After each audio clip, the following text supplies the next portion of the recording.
We're going to start off with some AFC predictions here. We're going to start off with AFC South. Get it going here, a little bit of a softball.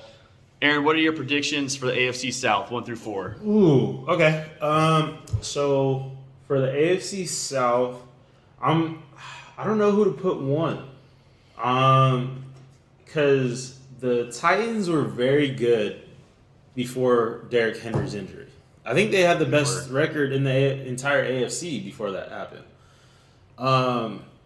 But I do think the Colts, their young core, just more experienced now. They got a veteran, former MVP at quarterback. Yeah, that's not Carson Wentz. So who lost to the Jaguars in the last game? Exactly. I just don't. It all depends on. First of all of this all just depends on health. NFL's fickle like that, man. I'm gonna stay with my gut and go with the Tennessee Titans. Ooh, at number 1. Okay. Followed closely by the Indianapolis Colts at number 2. All right.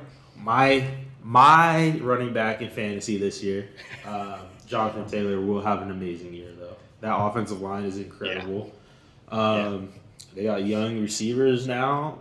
I mean, I think the Colts are going to shock some people. They're going to have a very good year.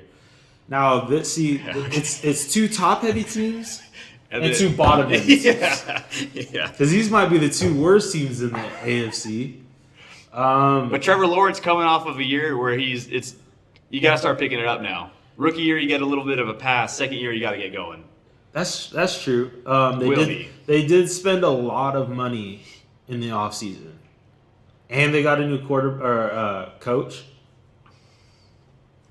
Yeah, I'm gonna have to go with the Jacksonville Jaguars at 3. Jaguars at 3. Jaguars. So you put the Texans at 4. Yeah, it's the Texans.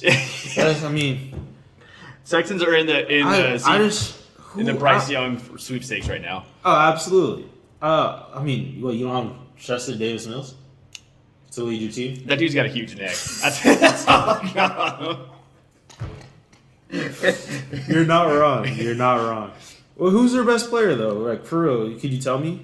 On the Texans? Yeah. I think they have a really nice safety. I forgot what his name was, but I guess that kind of shows. Reed? Yeah, I think is that him? I think he's on that. I'll have to look it up. We'll get back to that later, but yeah, I think he's probably their best player. I mean, they don't really have anyone to throw to. Like Mills is a good quarterback, but he's nothing crazy. He's good. He's a nice backup. Yeah. Nice backup. Yeah. I mean, he's. Let's just clarify this. He is not stopping them from drafting whatever quarterback is best next year. I'll tell you that. So if they get the number 1 overall pick, they're not going to run with Mills instead of Bryce Young or C.J. Stroud? Absolutely. Yeah. Me either. All right. So I agree with you on 3 and 4. I think it's going to be Jacksonville and Texans 3-4 in that order. Mm. I think Trevor Lawrence has to step up this year. I think for me, you give rookie quarterbacks 3 years before they really have to start, before they need to prove themselves. But that sophomore year, they really have to show signs and glimpses of like, oh, this guy's going to be nice. And so I think that he'll have moments. I still think he's going to struggle a little bit. But I got them 3-4. But I'm switching 1 and 2. I'm going Colts at 1. And I'm going Titans at 2. I think Colts are going to win this. I think they're going to get about 11, 12 wins on the year. I think Matty Ice is nice. I think their defense is super slept on. See, that's the Saints in me. No, he's not. I asked Cam Jordan. Yeah. I think they'll do really well. I think that again, they get some good young receivers, but their running back's great. Their O-line is fantastic. I think their defense is super slept on. That's the order I'm going for the AFC South.